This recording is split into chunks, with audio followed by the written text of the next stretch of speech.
Ever wondered how to perform the perfect bodyweight squat? You're in the right place.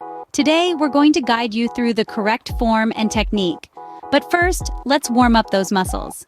Now that we're warmed up, it's time to dive into the bodyweight squat. First, it's crucial to get your stance right. Picture this.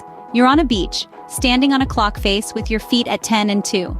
Your feet should be shoulder-width apart, toes slightly turned out. This isn't just for comfort. It also helps maintain balance throughout the movement.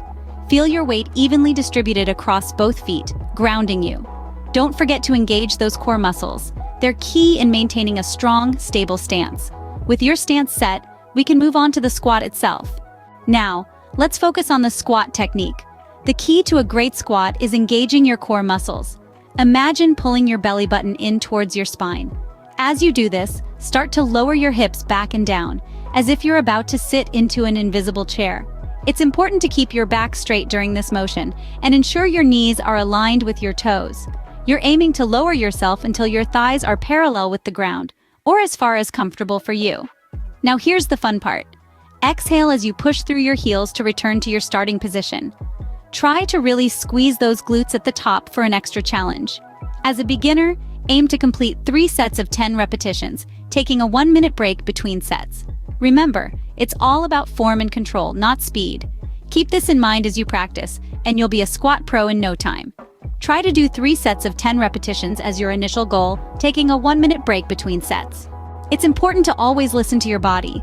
While performing the bodyweight squat, if you ever feel discomfort or pain, don't push through it. Instead, stop right away. Reassess your form and ensure it aligns with the technique we've discussed. Remember, exercise should challenge you, but it shouldn't cause you pain. If the discomfort persists, consider seeking professional advice. And don't forget to do some post-workout stretches to cool down those muscles. Well done! With practice, you'll improve your technique and build strength in your lower body. Remember, the key to mastering bodyweight squats is consistency. Incorporate this exercise into your regular routine and you'll soon notice the difference. It's not just about physical strength, but also about cultivating mental resilience, discipline, and a commitment to your overall health and well-being. So don't be discouraged if you find it difficult at first. Each time you squat, you're becoming stronger and more capable. Keep pushing, keep striving, and most importantly, keep believing in yourself. That wraps up our bodyweight squat tutorial for beginners. Keep up the great work, and until next time, stay healthy and keep moving.